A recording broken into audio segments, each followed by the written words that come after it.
By this point in my life, I've seen my fair share of romantic dramas and rom-coms and the like, and we know from the first minute that we start watching one of these shows exactly what we're going to get. A healthy amount of drama, but not so much that the more realistic consequences get in the way of the fuzzy, happy ending that everyone yearns for. Is it true to life? No. Does everything make sense? Hardly. Will you come back for more the next time you see a movie poster for a Hallmark-esque story with attractive leads living in a small town who just want to find true love? It's as inevitable as your New Year's resolutions dissolving by February into a puddle of discarded self-motivation. In today's case study, I present Regretting You, a story that begins with two mismatched couples in high school. Both pairs are made up of a serious one and a fun-loving one. The two young women happen to be sisters, and their boyfriends are best friends. Morgan finds out that she's pregnant, which basically locks her into a relationship with Chris and ends any chance of the four of them getting things straightened out so that they could all happily end up together with the person to which each is best suited. Bless their little hearts, but it sucks to be them at this point. Morgan and Jonah were the serious, responsible types, and they did their best to conform to the roles that their situations landed them in. Morgan married Chris and raised Clara, who is now 16 going on 17. And is it time for her to think? Because baby, she's on the brink. Lapsed into an old movie there. Jonah disappeared from everybody's lives after high school, but after coming back recently, he hooked up with Jenny and is having a baby with her, allegedly, and they are now engaged and getting married. Unbeknownst to Morgan and Jonah, their other halves had maintained an affair behind Morgan's back for years, possibly since the beginning. This is only discovered after Chris and Jenny get into a deadly car accident and send themselves to Valhalla. So, now Jonah is left with a baby that does not look like him, and Morgan is left with a 16-year-old daughter that is starting to sneak around town with a new boyfriend. It would seem Clara is totally unprepared to face a world of men. Sorry, did it again. When you think about it, that was a very silly scene, wasn't it? As we all expected, Morgan ends up with Jonah after a long bit of drama, and daughter Clara ends up with Miller, the enabling and somewhat naughty boyfriend that Morgan is somehow cool with by the end of the story with no explanation. Anyway, I've spoiled the plot. Now let's spoil your perception of all the happy little details. Doesn't Chris remind you of Homelander from The Boys? Kinda makes him look creepy once you see it. Also, I've never seen a hot guy archetype run around shirtless with a plaid shirt tied around his waist, and he's still doing the plaid shirt thing almost 20 years later. Curious. Maybe he was keeping more than one secret. I don't think the glasses were necessary to make Jonah look more serious either as a kid or as an adult. He showed that through his words and his actions. Trying to make people look intellectual by giving them glasses is a little on the nose. Teehee. Also, the revenge of the nerd stereotype that smart people always wear glasses should really have gone by the wayside decades ago, since we live in an age of contact lenses and LASIK eye surgery. We should have all noticed something was up when we saw the way Chris touches Jenny on the back, and then she makes a bizarre remark about pumping and dumping. out of nowhere when offered a beer. It was such a weird thing to say and a huge hint for the audience. I can't see Mason Thames this year without thinking of Hiccup's haircut from How to Train Your Dragon. It's too soon for me. Too soon. Also, I can't hear the name Miller without thinking of beer. But don't blame me, it's society's fault.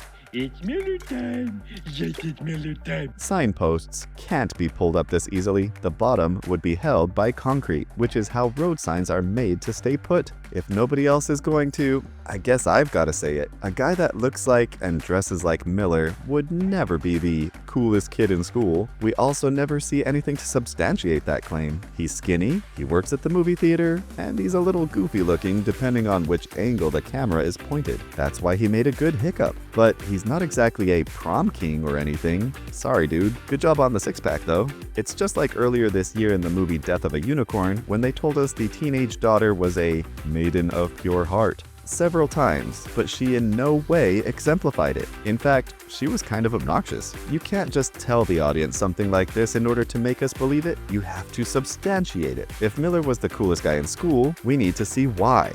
The town city limit wasn't the only sign in this movie that was missing. Shoving a $10 bill that deep into Clara's jeans pocket should have earned that boy a slap. Sometimes it scares me how good of a liar you are. Well, Dang, Morgan could not have known just how true those words were going to ring. Ew. The joke from Lexi about how she's 18, at least on Tinder, grossed me out. Why would it be funny that an underage girl is putting herself out there on what is basically a hookup app? And why is Jonah, a teacher, laughing about it? Gross. That's disgusting.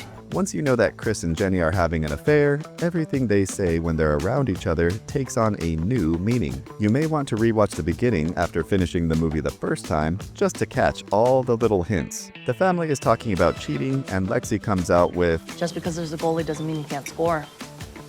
again, gross. What is wrong with this girl? I mean, it's clever wordplay, but still, coming from an underage girl, yick. After giving Morgan a bag of her favorite watermelon Jolly Ranchers, Jonah says, Can't stay mad at me forever. am I the only one that did not like that? After disappearing for years and then, allegedly, knocking up her sister, Jonah gives Morgan a bag of hard candy and tells her how she's supposed to feel? I'm actually more mad about this than she is. Morgan and Clara had a nice mother-daughter bonding scene about the dream board and made a point about Morgan using this year to find her passion. But then, we never come full circle on that whole notion. Morgan gave Clara Pop-Tarts for breakfast, and now I want one. How are we supposed to lose weight when movies keep doing delicious product placement? Again, Lexi is grossing me out with her innuendos.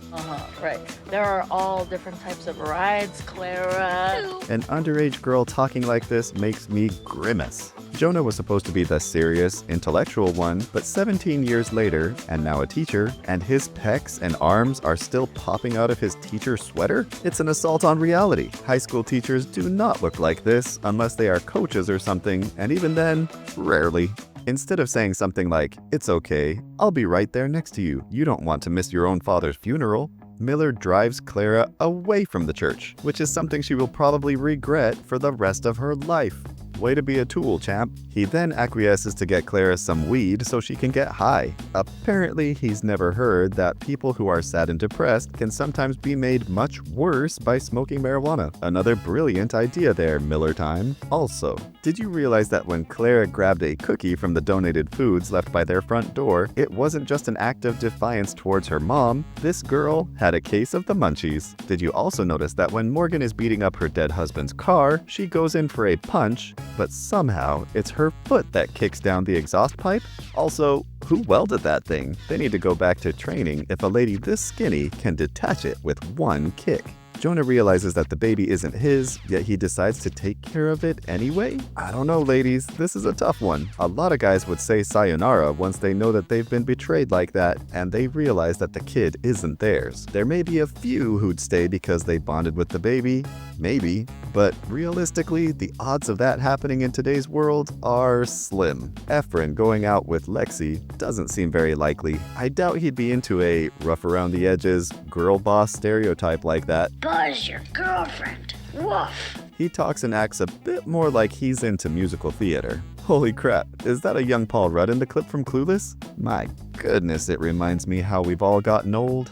I actually hate this scene where Miller and Clara are basically pre-planning how they're going to sleep together on prom night. Underage kids running around doing that when they have no grounding in real life and are not equipped to handle the consequences, neither emotionally nor financially or in any other way. I mean, I've been a teacher to teenagers before, and trust me, they are not mature enough for this kind of thing whatsoever. Heck, a lot of adults can't handle the repercussions either, to be honest. Did you ever watch Jerry Springer?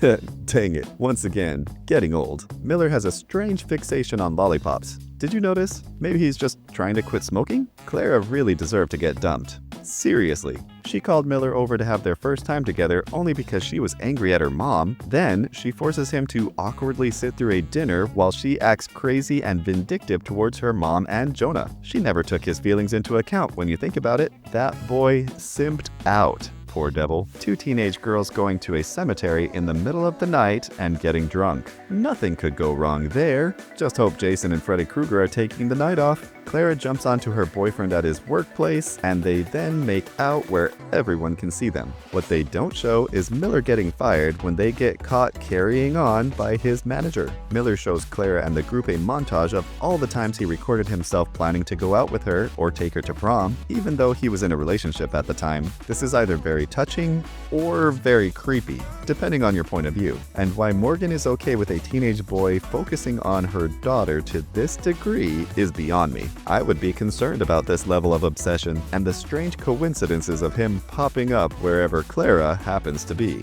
And lastly, when you think about it, we could have been spared all the drama in this story if Morgan had been honest with Clara about her father's infidelity and followed the genie's advice to Aladdin. Tell her the truth!